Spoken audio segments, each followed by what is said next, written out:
कहानी कुछ यूँ है कि एक एरिया में, एक इलाके में बहुत सारे दरख्त लगे हुए थे। आपने दरख्त देखे? जी। किस चीज़ के दरख्त देखे? फ्रूट के नहीं देखे। फ्रूट के नहीं देखे, तो किस चीज़ के देखे?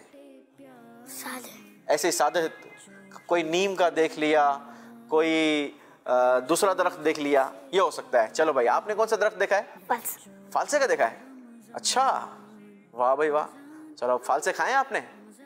फालसे का मौसम आ गया है, फालसे खाना भी ठीक है। चलें, फालसे खट्टे होते हैं लेकिन थोड़े खाना, मौसम का भी ख्याल रखना चाहिए। तो अब हसन भाई, हुआ यूं कि उन दरख्तों पर बहुत सारे परिंदे भी रहते थे, और परिंदे तो आपको पता है बड़ी इंजॉय करते हैं दरख्तों पर। हुआ यूं कि आहिस्ता आहिस्ता मौसम चेंज हुआ और ऑटम का वेदर आ गया। जैसे ही खज़ा का मौसम आया तो अब उन परिंदों के लिए मुश्किल पैदा हो गई, क्योंकि सारे पत्ते बत्ते वो तो जड़ गए दरख्तों के। ऑटम में आपको पता है ना, दरख्तों के पत्ते क्या हो जाते हैं? जड़ जाते हैं, बिल्कुल वीरान हो जाते हैं। तो अब उन दरख्तों के भी पत्ते हो गए वीरान हो गए, जड़ गए। अब परिंदे बड़े परेशान हुए, लेकिन जो बुजुर्ग परिंदे थे ना, उन्होंने एक मीटिंग कॉल की, सबको बुलाया और कहा कि देखो, मुश्किल वक्त जरूर है लेकिन कोई भी लालच नहीं करना। बहुत सारे लोग होते हैं ना, लालच करते हैं। बहुत सारे लोग होते हैं जिनको किसी भी चीज के अंदर लालच दी जाए तो वो फौरन से उसकी तरफ दौड़ पड़ते हैं। तो इन्होंने समझाया कि ऑटम के दिनों के अंदर शिकारी बहुत ज्यादा आते हैं और परिंदों का शिकार करते हैं, लिहाजा आप लोगों ने लालच नहीं करनी है। अगर कहीं तुम्हें दाना नजर आए तो बड़े ध्यान से देखभाल कर जाना। ऐसा ना हो कि किसी शिकारी के पिंजरे के अंदर आप कैच हो जाओ और वो आपको पकड़कर ज़िबा कर दे। तो अब सारे परिंदों ने गौर से सुना, लेकिन एक परिंदा ऐसा था जो लालची था। क्या था? लालची था। लालची पता है किसे कहते हैं? जिनको किसी चीज की वो चाहत हो। भाई के पास कोई चीज देखी तो फौरन से दिल चाह के ये मेरे पास आ जाए, मैं ले लूं। लालच नहीं करनी चाहिए। अब वो परिंदा था ना, वो था लालची। उसने देखा कि नीचे जनाब जमीन पर ढेर सारा दाना पड़ा हुआ है। तो जैसे ही उसने दाने को देखा, उसके मुंह में आ गया पानी, और भूख भी लगी थी। वो अपने बड़ों की बात भूल गया, वो अपने बड़ों की बताई हुई बात भूल गया और इसने सोचा कि यार कुछ नहीं होता, बड़ों ने हमें समझाया था कुछ नहीं होता, दाना देखो कितना फ्रेश है और भूख भी बड़ी जोर की लगी हुई है। तो वो फौरन से उतरा जमीन पर और दाना खाने लगा।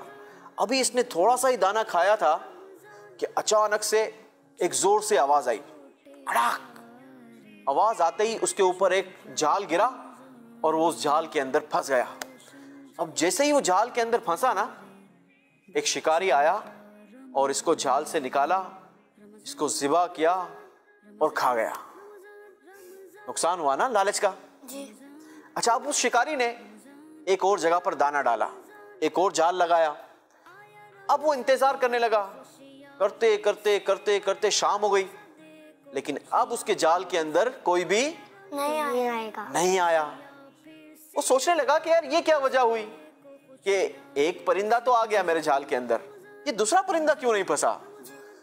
तो अब इसे पता चला कि जनाब इन परिंदों ने आपस में एक मीटिंग की थी और इनके बड़ों ने बच्चों को समझा दिया था कि खबरदार कोई भी लालच ना करे और दाना देखकर वो फौरन से जमीन पर ना उतर जाए, कहीं ऐसा ना हो कि किसी शिकारी के जाल के अंदर फंस जाओ।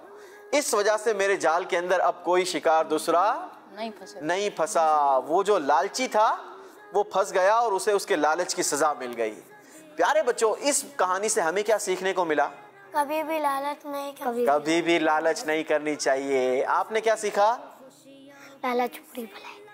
लालच बुरी बला है। बहुत सारे बच्चे होते हैं हसन भाई, जिन्हें थोड़ी सी लालच दी जाए ना, टॉफी दिखाई जाए, चॉकलेट दिखाई जाए, तो अब उनके मुंह में भी क्या आ जाता है? पानी आ जाता है।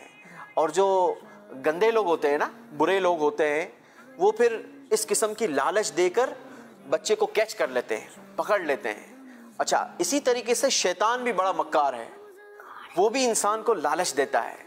वो क्या लालच देता है? वो गुनाहों की लालच देता है कि मजा आएगा, ये करोगे तो तुम्हें बड़ा मजा आएगा, ये करेंगे तो हमें, झूठ बोलेंगे तो हमें मार नहीं पड़ेगी। ये भी लालच है ना? जी। झूठ बोलेंगे तो हमें मार नहीं पड़ेगी, किसी की चीज चुरा लेंगे। तो इस किस्म से शैतान भी क्या करता है? लालच देता है। तो इंसान को शैतान की लालच में भी नहीं आना चाहिए। नहीं आना चाहिए। शैतान एक और लालच देता है, थोड़ी देर और सो जाओ, अभी तो बहुत ज्यादा टाइम पड़ा हुआ है नमाज में, अभी बहुत सारा टाइम पड़ा हुआ है। तो ये लालच देता है, थोड़ी देर और सो जाओ, अभी तो 1 घंटा बाकी है ना, थोड़ा आराम कर लेते हैं, थोड़ा रेस्ट कर लेते हैं। तो इस किस्म से शैतान की बातों में भी नहीं आना चाहिए। अच्छा, इस कहानी से हमें एक और सबक ये मिलता है कि हमें अपने बड़ों की बात माननी चाहिए। हमारे जो बड़े होते हैं ना, हमें बहुत सारी चीज़ों में मना करते हैं, हमें समझाते हैं कि बेटा ऐसा नहीं करना, ये काम करना, ये आपके फ़ायदे के लिए है, ये इस काम से आपको नुकसान हो जाएगा। तो हमें अपने बड़ों की बात को एक्सेप्ट करना चाहिए, मानना चाहिए। और तीसरी बात हमें इससे क्या सीखने को मिली कि हमें दूसरों के अंजाम से भी सीखना चाहिए। पहले परिंदे के अंजाम को देखकर दूसरा कोई भी परिंदा अब लालच में नहीं आया है, तो हमें ये भी सीखने को मिला। अल्लाह तबारक व तआला से दुआ है कि अल्लाह तबारक व तआला हमें लालच से बचकर जिंदगी गुजारने की सादत अता फरमाए।